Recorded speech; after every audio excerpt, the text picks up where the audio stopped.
안녕하세요. 살다 보면 어떠한 노력에도 불구하고 맞출 수 없는 사람이 있습니다. 그렇기 때문에 이혼이라는 제도가 있다고 생각해요. 하지만 오늘 제가 이야기할 사연의 주인공은 남편이 아닙니다. 오히려 남편은 그런 저를 잘 다독여주고 보듬어주는 아주 좋은 사람이거든요.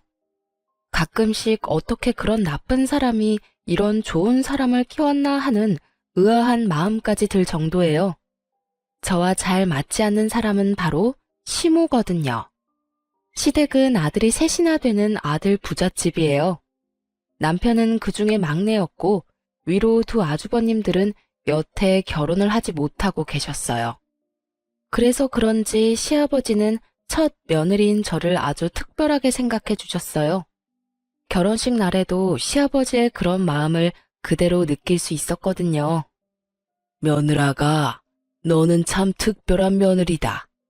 우리 막내가 너처럼 야무지고 착한 사람을 데려와서 너무 감사하고 고마운 일이야. 가족이라는 건 만들어가는 거다. 네가 외부에서 온 사람이라 하더라도 가족이 되려는 노력만 있다면 진짜 가족이 되는 거야. 나는 내 식구를 각별히 여길 수밖에 없어. 내 부모님들은 모두 타계하셨고 그 많던 형과 여동생도 뭐가 그리 급한지 벌써 다들 죽고 없지. 그러니까 너는 오래오래 우리 아들 곁에 있어다오. 가족을 모두 일찍 잃으신 참 딱한 분이셨습니다. 그래서 가정을 매우 소중히 생각하셨어요. 그런 시아버지의 모습은 남편과 참 닮아 있었죠. 네, 아버님, 저도 건강하게 그 사람 곁에서 오래오래 있을게요. 아버님도 오래오래 함께 해주세요. 그렇게 대화를 나누며 화기애애한 모습을 보인 것과 달리 시모와의 관계는 처음부터 그리 좋지 않았습니다. 그리고 결혼할 때에도 시모는 저를 쳐다보지도 않았어요. 솔직히 가장 최악이었던 건 신혼여행 후 돌아왔을 때 시모가 한 말 때문이었어요. 딴 주머니 찰 생각 말고 내조나 잘해라. 그 말은 강한 경고로 들렸습니다. 마치 제가 남편 재산을 탐내는 여자처럼 보였죠.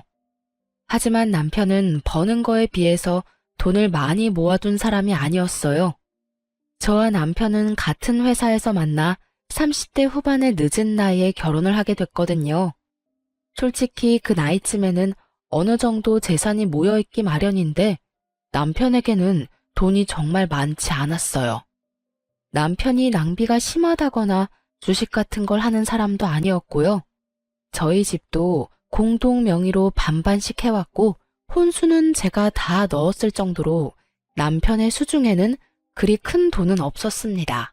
그런 제게 이런 말을 하니 황당할 법도 하죠. 걱정 마세요, 어머님. 제가 내조 잘할게요. 그렇게 말하고 나왔지만 기분이 나쁜 건 어쩔 수 없었습니다. 그렇지만 그 시모만 빼면 남편과의 결혼 생활은 즐겁고 좋았어요. 저는 친정의 가족이 남동생 한 명뿐이라 가정을 이룬다는 것에 큰 의미를 가지고 있었거든요. 그래서 시모가 제게 나쁘게 굴더라도 남편만 보자는 생각으로 결혼을 하게 된 거였죠. 남편과의 행복한 결혼 생활 2년 만에 저희는 임신을 하게 됐습니다. 첫 아이는 첫 손주이기도 해서 남편과 시아버지의 기대는 나날이 높아져 갔습니다. 그리고 걱정도 커져만 갔죠. 불면 날아갈까, 떼어놓으면 깨질까. 정말 두 사람의 걱정을 한 몸에 받고 있으니 부담스럽기도 했지만 너무 기뻤어요. 나와 아이를 이렇게 사랑해주는구나 하고. 그런데 시모는 달랐습니다. 명백히 제게 이상한 아기를 가지고 있다는 건 임신 중에 맞이했던 제사에서 확실히 느끼게 됐어요. 그날은 임신 이후 처음으로 맞이하는 제사였어요. 그 전에 2번 정도 제사를 지내본 적 있었는데 혼자서 하기엔 양이 많았지만 시모와 둘이서 일하면 그렇게 힘들지는 않았어요. 이번에도 시모와 둘이서 하면 되겠지 하는 생각으로 왔는데 웬걸? 시모가 저에게만 모두 시키는 거예요. 요리도 기존에는 밑준비를 해주셨지만 이번에는 밑준비조차 안 되어 있었어요. 결국 시모는 저를 감독하기만 하고 저 혼자 모든 일을 해야만 했습니다. 남편이나 시아버지가 보이는 상황이었다면 도움이라도 요청할 수 있었는데 시댁 집 구조가 부엌이 거실에서 안 보이는 곳에 있어서 얼굴도 한번 볼 수 없었어요. 저는 슬슬 걱정이 되기 시작했습니다. 임신 20주의 산부인과에서 자궁 경부 길이를 측정했는데 2.7cm로 아슬아슬하게 위험하다는 진단을 의사로부터 받았거든요. 몸은 점점 무거워지고 저는 너무 무서워지기 시작했습니다. 그래도 제사가 끝날 때까지는 기다렸어요. 시모는 결국 설거지까지 모두 저한테 맡겼어요. 웃긴 건 남편이 부엌에 들어오려고 할 때마다 시모가 막아서며 잘하고 있으니 걱정 말라고 돌려보낸 거였어요. 하소연할 곳까지 막아버리니 입이 턱 막히더군요. 결국 저 혼자 설거지를 다 하고 시모에게 말했습니다. 어머님, 몸이 좀 안 좋아서 그러는데 설거지 끝냈으니까 잠시 방에서 쉬어도 될까요? 혹시라도 기분 나빠할까봐 공손하게 말했는데 돌아온 건 냉랭한 말뿐이었습니다. 네가 뭘 했다고 쉬어? 넌 어떻게 며느리가 돼서 시어머니보다 먼저 쉴 생각을 해? 너 임신했다고 대우받을 생각하지 마. 오늘 혼자 일했다고 나한테 뭐라고 하고 싶은 것 같은데 오늘부터 계속 너 혼자 일할 거야. 네, 그래도 오늘 일은 다 끝났으니까 쉬어도 되는 건 맞죠? 저도 말이 곱게 나오지는 않았습니다. 앞으로 혼자 하라는 그 이야기에도 한마디 하려고 했지만 몸이 힘드니 그냥 쉬고 싶은 마음뿐이었거든요. 일이 어디가 다 끝났니? 오늘 네가 해야 할 일 하나 더 있어. 냉장고 정리 좀 해야 하는데 해놓거라. 나이가 들어 힘이 없으니 일을 못하겠구나. 네가 더 어리고 쌩쌩하니 네가 해. 깨끗하게 못하면 깨끗해질 때까지 시킬 테니까 한 번 할 때 열심히 해. 알았어? 그렇게 말하고 시모가 돌아서는데 진짜 머리 뚜껑이 열릴 것 같더라고요. 내가 왜 여기까지 와서 시모가 어질러 놓은 냉장고 뒤치다꺼리를 해야 하나 싶었죠. 그런데 너무 스트레스를 많이 받았는지 배가 사르르 아파오더군요. 덜컥 걱정이 됐습니다. 저는 부엌에서 배를 부여잡은 채 남편을 불렀어요. 여보, 이리 좀... 무슨 일이야? 나 배가 너무 아파. 너무 무리했나 봐. 병원에서 자궁경부 길이가 짧아져서 조심하라고 했는데. 너 꾀병이지? 내가 일 좀 시켰다고 이러는 건 아니지. 어서 일어나지 못해? 시모의 말은 귀에 들어오지도 않았습니다. 아이가 잘못될까봐 그것만 걱정됐어요. 많이 안 좋아? 병원 가자. 내가 부축할게. 걸을 수 있겠어? 결국 시댁은 한바탕 뒤집어졌습니다. 남편은 저를 데리고 곧장 차에 실어 병원으로 향했어요. 저희 집과 시댁은 10분 거리였고 집과 산부인과 거리도 15분 정도라 금방 도착할 수 있었어요. 그런데 의사 선생님 표정이 좋지 않더군요. 유산 기운이 있으니 당분간은 누워 지내라고 말씀하셨어요. 그리고 입원해서 상태를 봐야 하고 퇴원해도 괜찮을 때까지는 좀 있어 봐야 한다고 했어요. 그 이야기를 듣고 있던 남편이 저와 아이가 걱정이 됐는지 얼굴을 찌푸리며 제게 말을 했습니다. 이렇게 될 때까지 일만 하는 바보가 어디 있어. 아이 생각해서 조금이라도 쉴 생각을 해야지. 나도 쉬고 싶었어. 그런데 쉴 수가 없었단 말이야. 어머니는? 어머니도 같이 일하셨잖아. 어머니한테 말했으면 쉬게 해주셨을 텐데. 어머님은 오늘 손가락 하나 까딱 안 하시고 나한테 다 시키기만 하셨다고. 내가 쉬고 싶다는 말 안 한 줄 알아? 제사 준비도 요리도 설거지도 다 혼자 해서 설거지 끝나고 쉬고 싶다고 이야기했는데 어머님이 네가 뭘 쉴 게 있냐고 쉬지 말라고 하시잖아. 할 일이 아직 남았다면서 시댁 냉장고 청소까지 시키던데. 제 말에 남편 눈이 커지더니 당황스러운 표정으로 말했어요. 어머니가? 왜? 일단 알았어. 내가 어머니한테 잘 말해둘게. 미안해, 신경 못 써서. 난 당신이 힘들면 나와서 쉴 거라고 생각했지. 계속 그 안에서 일하고 있을 거라고 생각도 못했어. 그러고 보니 어머니도 이상하긴 했지. 부엌에 못 들어오게 하시더라고. 대체 왜 그러신 거지? 그러니까 이상하지. 왜 나한테 이러시는지 모르겠어. 임신을 모르시는 것도 아니고. 저번 제사까지는 같이 제사 준비하고 설거지도 했는데 오늘은 아예 나한테 다 맡겨서 엄청 당황했다고. 제가 쉬고 싶어도 쉬지 못했다는 걸 알게 된 남편이 저를 안아주며 토닥거려줬어요. 어쨌든 내가 너무 미안해. 당신 힘든 줄도 모르고. 밖에서 아버지랑 이야기한다고 당신을 못 챙겼어. 다음부터는 내가 당신 챙길 테니까 걱정하지 마. 그리고 어머니한테도 확실하게 이야기해둘게. 다음부터 그런 일 있으면 나한테 전화해. 같은 집에 있어도 전화는 할 수 있잖아. 그러면 내가 확실하게 막아줄게. 남편의 다정한 말에 저는 배시시 웃으며 답했어요. 이 순간만큼은 시모의 나쁜 악담과 행동도 모두 잊을 수 있었어요.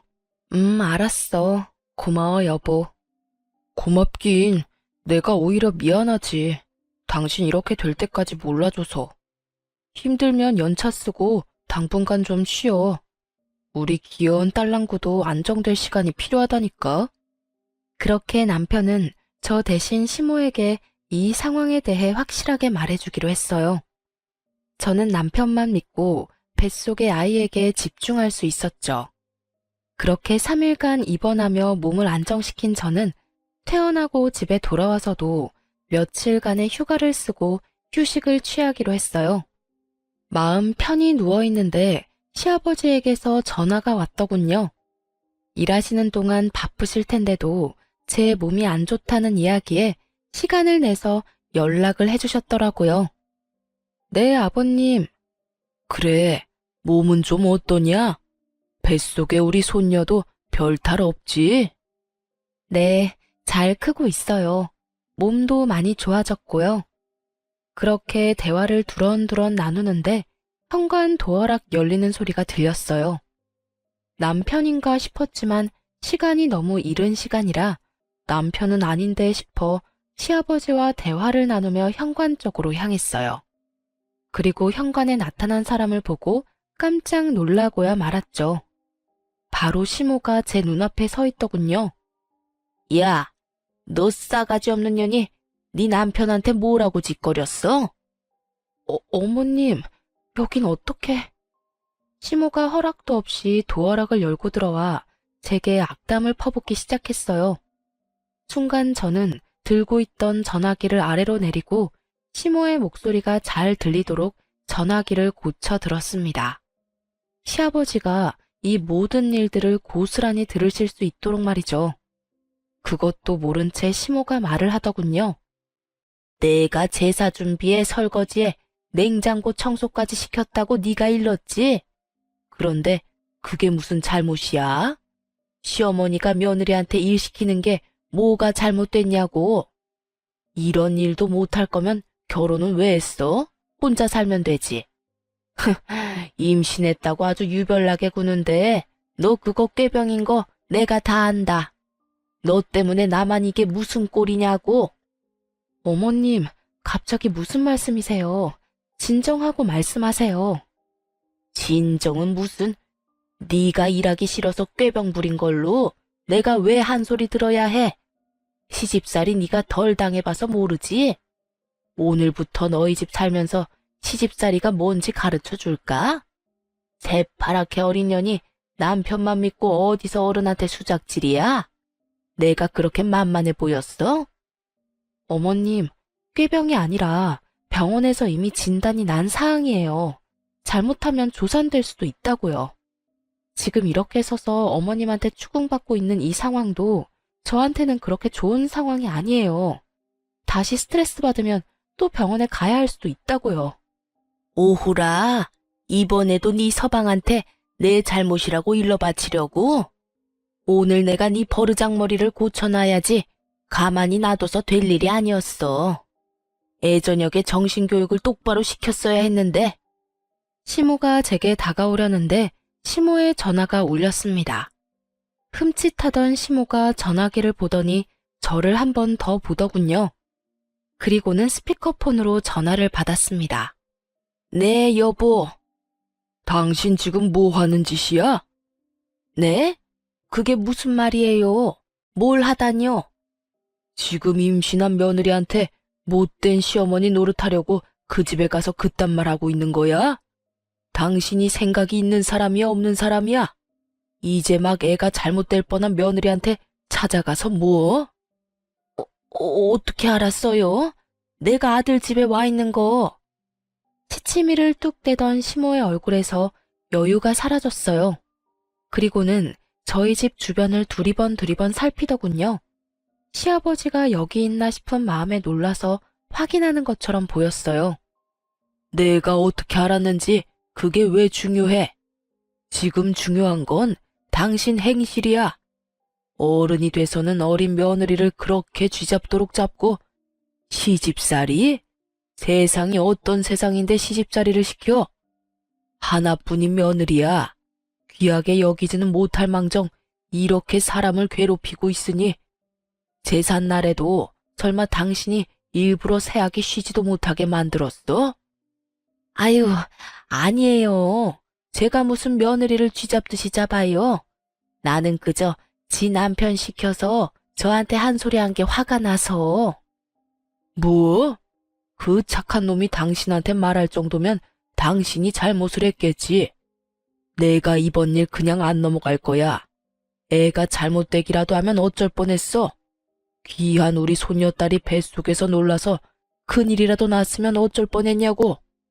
당장 집에 들어와서 조용히 있어. 알아들어? 알았어요, 알았어. 집에 가 있을게요. 전화 끊지 말고 나와. 나와서 집에 들어가서 둘째 바꿔. 전화 끊기면 당신이 다시 며느리한테 가서 드자비질 하는 걸로 간주할 테니까 전화 안 끊기도록 조심해. 결국 시모는 시부의 전화를 끊지도 못하고 저를 죽일 듯이 노려보고 밖으로 나갔습니다. 저는 그제야 안도의 숨을 휴 하고 내쉬었어요. 순간적으로 생각난 방법이었는데 너무 다행스럽게도 시부가 전화를 해주시는 바람에 시모를 물러나게 할 수 있었죠. 30분 뒤에 시아버지에게 전화가 왔어요. 그래, 아가. 괜찮니? 앞으로는 이런 일 없을 거다. 혹시 여태까지 이런 일 당한 적 많았어? 저를 싫어하신다고 느끼긴 했지만 이 정도로 화나신 건 처음이에요. 고맙습니다, 아버님. 고맙긴. 다음에도 이런 일 있으면 곧장 나한테 연락하거라. 여편 내가 이상해졌어. 여태 그런 적이 없던 사람인데 이상하네. 시아버지도 이상하게 생각할 만큼 시모의 행동은 비상식적인 것이었어요. 그래도 사건은 일단락됐고 시모는 더 이상 저희 집에 오지 않았어요. 그 뒤에 시아버지에게 한 소리 크게 들었나 봐요. 그렇게 저는 37주 차에 여자아이를 낳았어요. 딸 귀한 집 딸이라 시아버지와 남편은 얼굴에 웃음꽃이 가득 피었죠. 잘했다. 예쁜 손녀 보니 기분이 좋구나. 집에 애가 있으면 분위기가 또 다르지. 자, 이거 받거라. 선물이다. 시아버지가 주신 것은 금팔찌였습니다. 첫 손주 출산이라고 시아버지께서 준비하신 거였어요. 아버님, 감사해요. 잘 보관할게요. 아이 낳는 것보다 키우는 게 더 어려울 게다. 그래도 힘내라.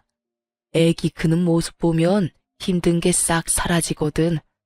아이고, 얼굴이 어찌 이리 예쁜지. 요 녀석 시집 갈 때까지 살아있으면 이 하랩이 눈에 눈물 나겠구만. 온몸으로 딸아이를 좋아하는 시아버지와는 달리 그 일 이후로 저와는 완전히 서먹해진 시모는 차가운 바람이 싱싱 불고 있는 상황이었어요. 아무리 딸 그래도 아들이 있어야죠. 아들 하나 못 낳았는데 무슨 금팔찌를 줘요? 그런 건 아들 낳고 줘도 되는데. 넌 좋겠구나. 딸 낳고도 좋아해주는 시아버지 둬서. 날카로운 말에 저는 말을 아꼈습니다. 이 좋은 날 제가 무슨 말을 해도 민감하게 반응할 것 같았거든요. 때로는 들이받는 것보다 피하는 게 나을 때도 있으니까요. 그렇게 저는 육아휴직을 쓰고 아이를 키우게 됐어요. 아이를 키우는 것은 행복한 일이었지만 출산 8개월 차가 됐을 때 걸려온 남동생의 전화 때문에 복직을 고민하게 됐어요. 바로 동생의 결혼 소식이었습니다. 얼마 전까지만 해도 1년은 더 있어야 할 수 있다던 결혼식이 갑자기 6개월 뒤로 잡혀버린 거였어요. 남동생 말로는 여자 쪽 집에서 날 받으러 갔는데 날짜가 그렇게 앞당겨져 나온 모양이라고 하더군요. 동생의 결혼식과 제 복귀는 밀접한 관계가 있을 수밖에 없었어요. 저와 남동생은 대학 시절 부모님이 돌아가셨는데 두 분의 유산을 남동생과 둘이서 나눠 가졌어요. 그런데 제가 먼저 결혼을 하게 됐고 신혼집을 찾아야 했는데 돈 때문에 쉽지 않았거든요. 그때 동생이 저를 도와줬어요. 부모님도 없이 시집 가는데 돈이라도 두둑이 가져가야지. 가족이라고는 나뿐인데 내가 누나를 안 챙겨주면 어떡해? 내 몫으로 받은 유산 딱 절반을 누나한테 줄게. 나는 아직 어리니까 살면서 돈 더 벌면 되고 힘들 때는 누나가 도와주면 되잖아. 그치? 안 받겠다는 걸 동생이 억지로 쥐어준 돈이 있었어요. 그때 제가 울면서 그랬죠. 고마워.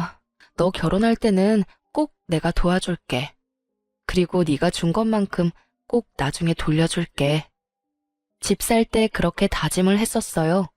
남동생 덕에 괜찮은 집을 사서 들어갈 수 있었으니까요.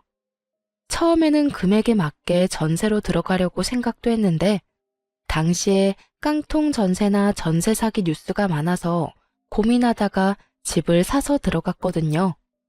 그리고 남동생의 행동을 알게 된 남편도 너무 고마워했었죠. 그래서 육아휴직을 계속하고 있을 수 없게 됐죠. 조금이라도 더 모아야 동생에게 더 줄 수 있으니까요. 물론 저 혼자만 그렇게 생각한 건 아니었고 이것도 남편과 상의를 다 한 상태였어요. 처남이 진짜 우리한테 큰 도움을 줬잖아. 그러니까 우리도 어떤 형태로든 도움을 줘야 하는 게 맞아. 우리 아이도 중요하지만 우리가 받은 은혜를 돌려주는 것도 우리한테는 중요한 일이라고 생각해. 나는 복직하는 거 당연히 이해해. 당신이 애 못 챙기는 만큼 내가 더 챙기면 될 거야. 그러니까 너무 걱정하지 말고 복귀해서 일해. 남편의 말에 저는 고마웠고 미안했어요. 저도 애를 이리 일찍 떼어놓고 싶지는 않았지만 동생을 돕는 일도 소홀히 하고 싶지 않았거든요. 다만 시부모님은 저희의 결정을 그리 좋아하시지는 않으셨죠. 그래도 저희의 선택이라며 시아버지는 저희 결정을 존중해 주셨어요. 그런데 문제는 시모였습니다. 왜 1살도 안 된 애를 어린이집에 맡기냐며 난리도 아니었어요. 그렇다고 자신이 봐줄 것도 아니면서 어찌나 난리를 피우는지. 저도 애를 어린이집에 맡기고 싶지는 않았어요. 그렇지만 봐줄 친정도 없고 시모는 저 모양이니 어린이집 말고는 믿을 곳이 없는 것도 사실이었죠. 그렇게 복직 소식을 알리고 일주일이 지난 어느 날, 저는 아주 황당한 일을 겪게 됐어요. 그날은 남편이 야근을 한다며 연락을 한 날이었습니다. 어린이집에 가서 아이를 데려와 집으로 올라오는데 아파트 저희 집 현관 앞에 시모가 서 있었어요. 어머님, 여기는 어쩐 일로 오셨어요? 연락이라도 하고 오시지. 저는 엉망이 된 집안을 떠올리며 시모를 안으로 모셨어요. 내가 오늘 어이없는 이야기를 들어서 말이다. 너 돈 번다고 일찍 복직한 이유가 네 남동생 때문이니? 제 남동생 결혼식 때 돈 해주려고 일찍 복직한 거야? 아, 들으셨어요? 맞아요. 저희 결혼할 때 동생한테 받은 게 있어서. 너 미쳤니? 어떻게 둘이 같이 번 돈을 네 남동생한테 갖다 바쳐? 그 돈이 네 돈이야? 남편이랑 같이 번 돈이지. 저는 당황했어요. 이분이 왜 이러나 싶었죠. 어머님, 지금 남편과는 통장 합치지도 않았어요. 생활비는 생활비대로 따로 각자 내서 생활하고 있고, 나머지 돈은 어떻게 하던 간에 그건 저희들 마음이에요. 집안 경조사 때 쓸 돈 때문에 모으는 돈이 있긴 한데, 그건 동생한테 줄 거 아니고요. 제가 번 돈을 모아서 동생한테 주는 거니까 남편 돈 쓰는 거 절대 아니에요. 그러니까 그런 걱정은 안 하셔도 돼요. 걱정이 왜 안 돼? 너희는 부부야. 돈이 모이면 서로에게 쓰는 게 맞는 거지. 그런 식으로 함부로 친정에다 돈 주고 그러는 거 얼마나 잘못된 건지 모르지? 저는 당황했습니다. 왜 저희 돈 문제에 시모가 이렇게 간섭하는지 모르겠더라고요. 제가 동생한테 돈 주는 게 왜 잘못된 거죠? 저희가 구매한 이 집, 동생이 빌려준 돈 보태서 산 거예요. 원래라면 돌려줘야 할 돈인데 저희 사정이 그러지 못하니 결혼식 축의금이라도 좀 더 챙겨주려는 것뿐이에요. 왜 저희가 그걸 어머님께 지적받아야 하는지 도무지 이해가 안 가는데요. 뭐라? 내가 어제 네 남편한테 전화했었다. 우리 둘째가 이래저래 신경 쓰인다고 독립하고 싶다며 돈을 달라고 하더구나. 그래서 네 남편한테 전화했더니 돈이 없다고 하지 않니? 돈이 없을 리가 없는데 왜 돈이 없냐고 물었더니 이런 어이없는 말을 들었던 거야.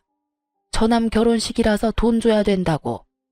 자기 형 곤란한 건 돕지 못한다는 게 도대체 무슨 말이니?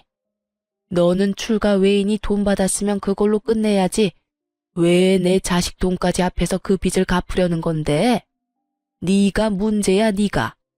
처음에 결혼할 때부터 마음에 안 들더니 가면 갈수록 더 마음에 안 드는 행동만 해. 너 때문에 네 아주버님 전세자금 마련 못하면 네가 책임질 거니? 말도 안 되는 시모의 어거지에 저는 골이 띵했습니다. 설마 남편한테 아주버님 전세금을 달라고 하셨어요? 어머님이야말로 너무하신 거 아니에요? 아주버님은 저번에도 사업자금 한다고 남편한테 돈 빌려갔잖아요. 제가 소리를 지르는데 남편이 집에 돌아왔더군요. 야근을 한다더니 무슨 이유에서인지 일찍 마쳤더라고요. 남편이 돌아오자마자 저와 실랑이를 하는 시모를 보고 깜짝 놀라 들어왔습니다. 어머니, 여기서 뭐 하세요? 너 잘 왔다. 너도 그러는 거 아니다. 네 형은 못 본 채하고 처남한테만 돈을 빌려준다는 게 말이 되니? 제 가족 놔두고 남의 가족을 챙겨? 시모의 말에 남편이 눈살을 찌푸리며 시모에게 말했습니다. 어머니, 그거라면 이미 말씀 다 드렸잖아요. 앞으로는 이제 더 이상 돈 못 드려요. 저 결혼 전부터 어머니가 말씀하시는 대로 형들 위해서 돈 많이 드렸잖아요. 이제 가정도 있고 키워야 할 애도 있는데 매번 이렇게 형들 때문에 돈 달라고 하시면 어떡하시냐고요. 여전히 어머니가 원하는 용돈 100만 원씩 드리느라 집에는 돈도 제대로 못 주는데 이 상황에서 형 전세금을 해주라니요. 앞으로도 그럴 일 없을 거예요. 그리고 앞으로 드리는 용돈도 줄여서 아버지 편으로 드릴게요. 네 둘째 형이 불쌍하지도 않니? 이번만 도와주면 알아서 잘한다잖아. 그런데 왜 그거 하나 못 도와줘?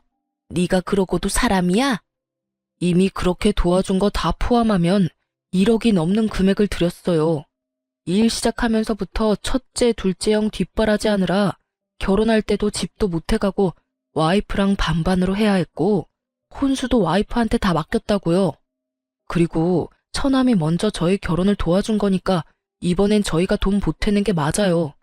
어머니는 뭐가 그렇게 안 입고 우세요? 당연하지. 네가 번 돈은 다 우리한테 써야 되는 돈이야.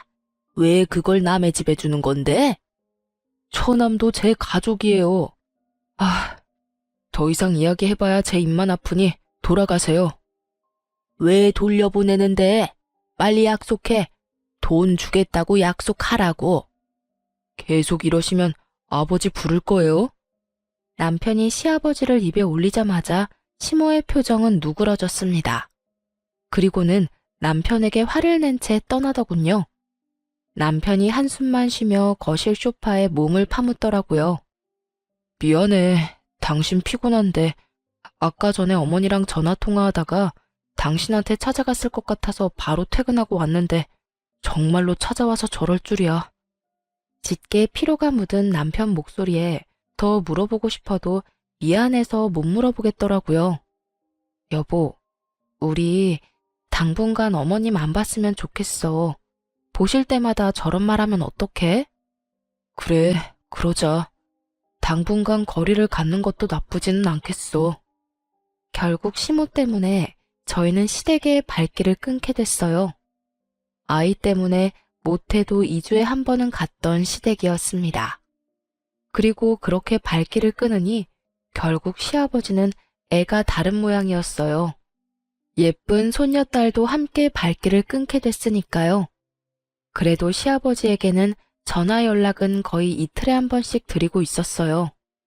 그런데 얼굴을 안 보여주니 시아버지도 연락을 해온 거죠. 며느라가 요즘에 많이 바쁘냐?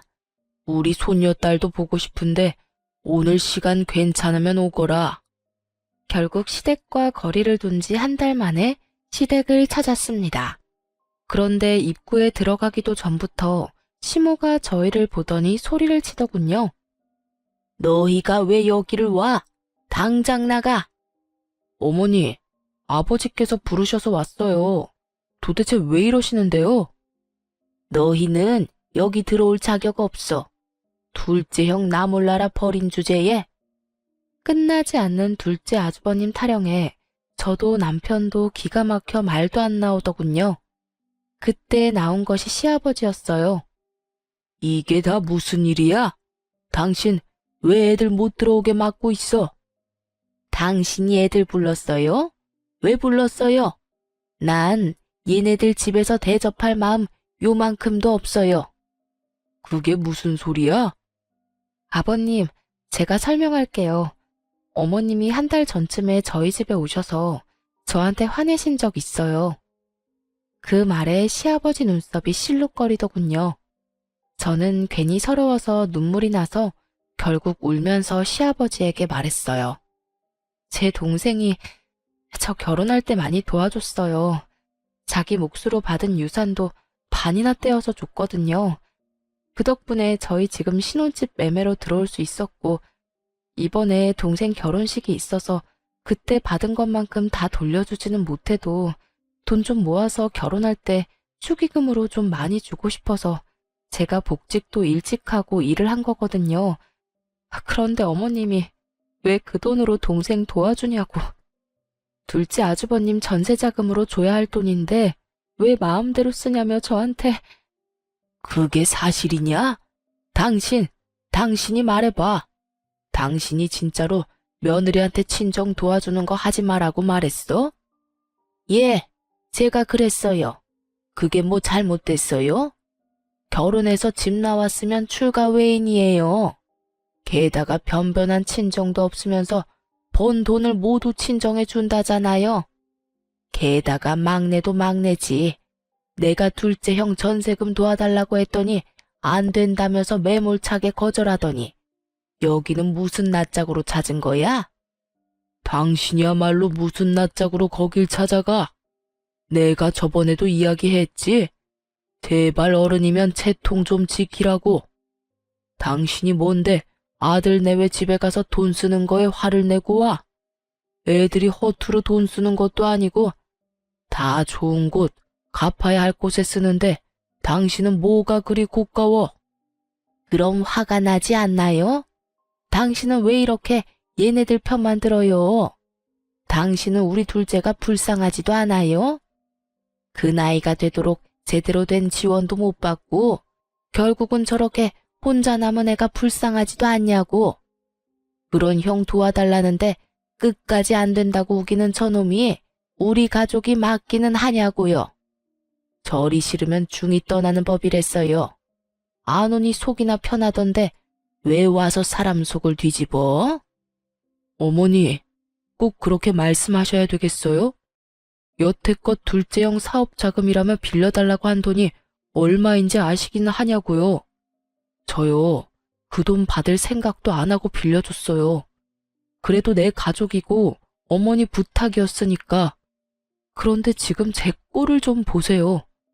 둘째형 되지도 않는 사업에 돈 붓다가 지금은 어머니한테 매달 100만 원씩 드리고 있잖아요.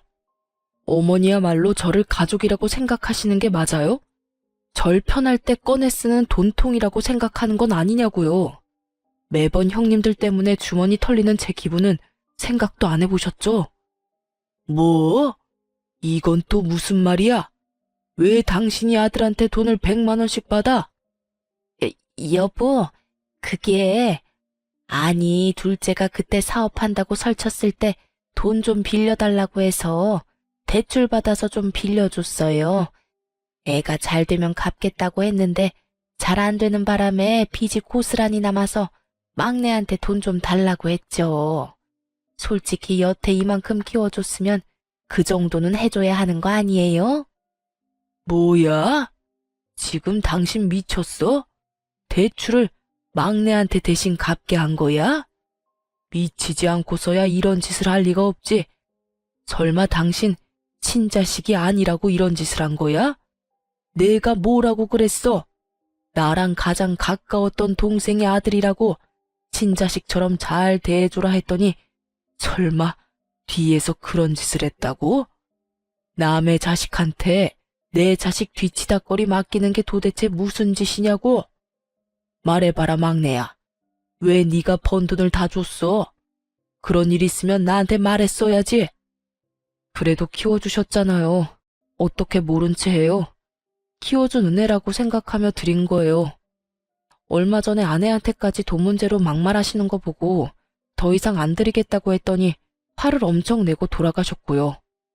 듣고 있던 저는 이야기에 따라가기가 힘들었어요. 남편이 친자식이 아니라니. 시모에게의 남편은 자식이 아니라 시조카였던 거예요. 그러고 보니 유독 시모가 저에게 못되게 굴고 남편에게 돈을 뜯어낸 게 다시 보이기 시작했어요. 그리고 저에게 못되게 군 것도 손녀딸에게 애정이 없었던 이유도 모두 이해가 갔죠.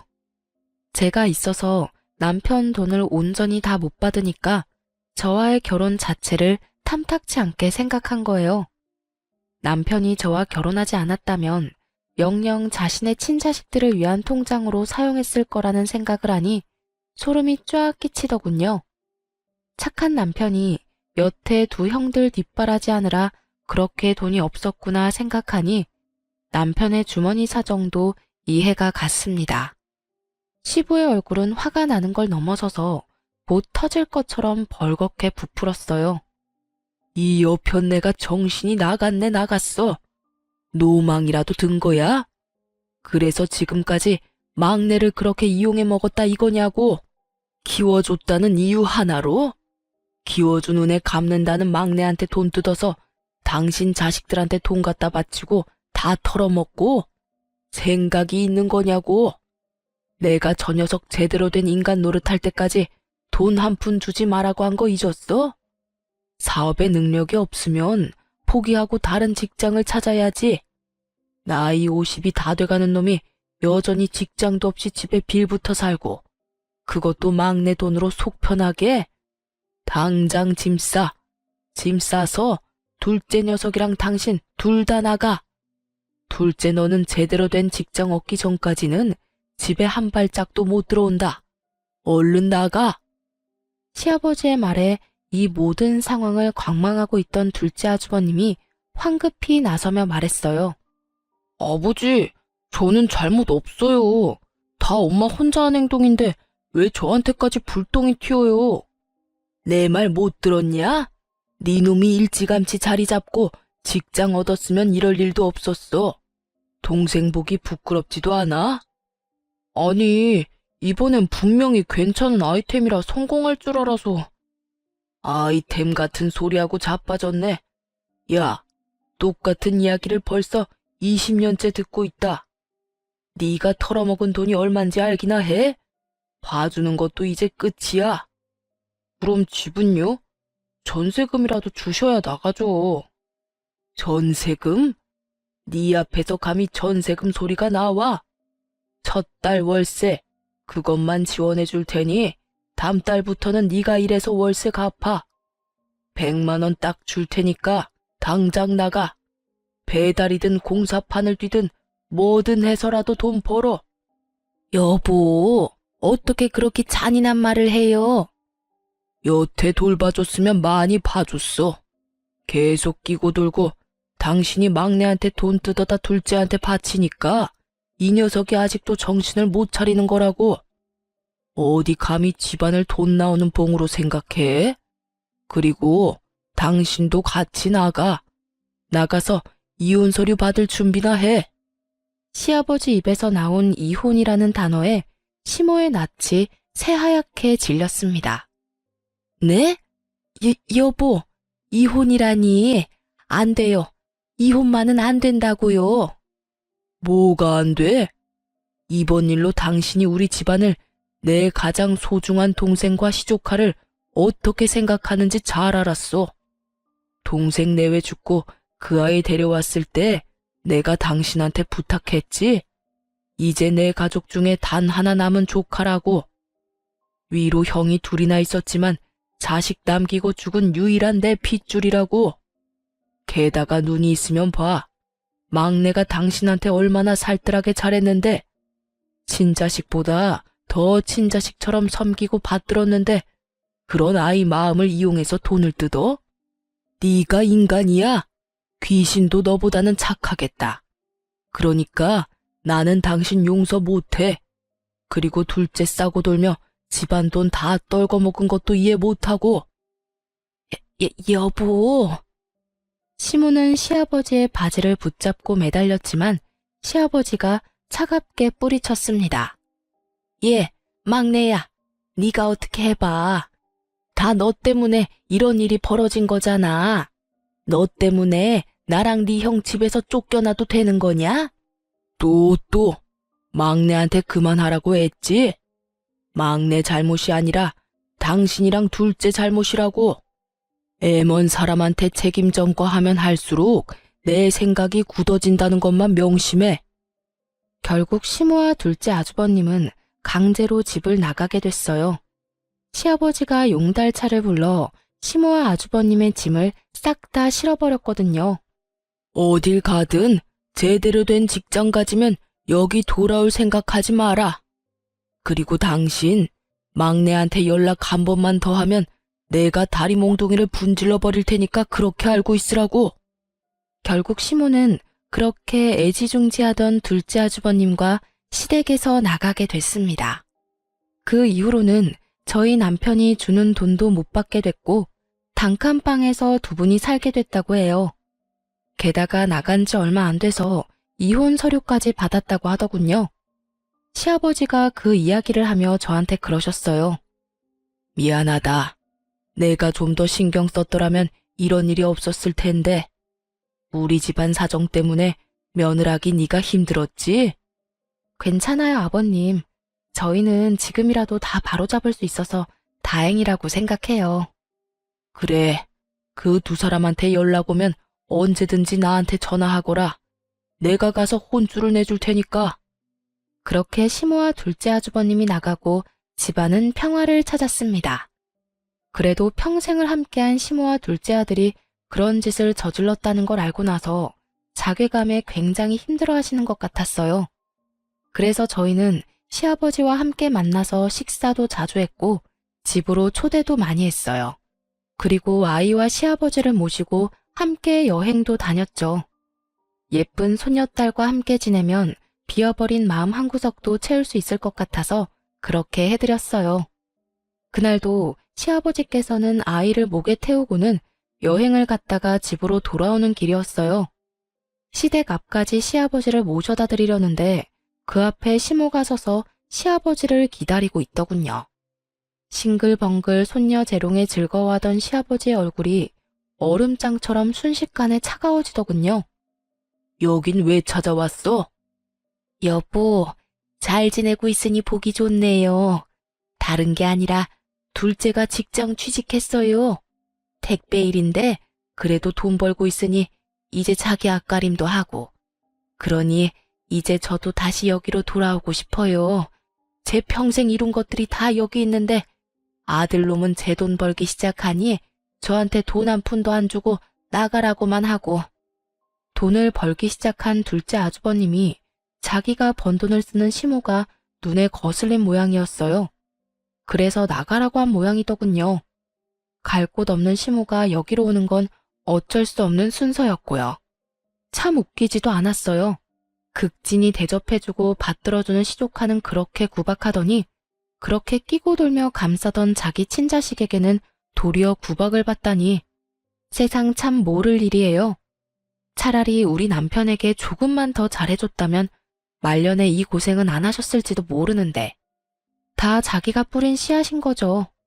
몇 개월밖에 지나지 않았는데 심하게 마음고생을 했는지 살도 다 빠지고 순식간에 늙어버린 모습에 저도 순간 깜짝 놀랄 정도였어요. 우리 이미 이혼했어. 잊었어? 나는 당신이랑 다시 합칠 생각 추호도 없어. 여보, 다시 한 번만 생각해줘요. 나도 반성 많이 했어요. 2번 다시 막내한테 그러지 않을게요. 저 지금 대출금 밀려서 큰일 나게 생겼다고요. 여태껏 막내한테 열심히 갚게 만들었으니 이제는 둘째한테 갚게 하면 되겠네. 둘째도 나 버렸다니까요. 왜 저를 이해를 못 해줘요? 막내도 그랬잖아요. 키워준 은혜라 생각하고 돈 갚아줬다고. 그게 자랑이야? 그래서 내가 당신 안 받아주는 거야? 동생 죽고 막내가 우리 집에 올 때 동생 유산으로 2억 받은 거 새카맣게 잊었어?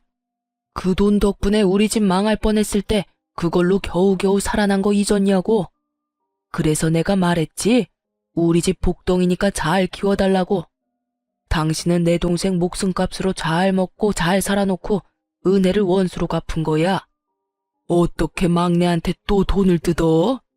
동생 유산 덕분에 당신이 여태 이렇게 누리면서 살았다고. 그런데 그치만 그건 당연히 줘야 하는 거잖아요. 남의 집에 애를 맡기면서 그 정도 돈도 안 주면. 그러면 그 돈 받고 애들이나 잘 돌보면 될 일이지. 다 큰 막내한테 돈은 왜 뜯었어? 게다가 며느리한테까지 가서 그 추태를 보여? 끝까지 반성 안 하고 뻔뻔했던 시모는 본전도 못 찾고 그 자리에서 떠났습니다. 시아버지가 시댁에 들어가서 저희에게 자세한 이야기를 해주시면서 통장 하나를 주시더군요. 그 안에는 2억이라는 큰 돈이 찍혀 있었어요.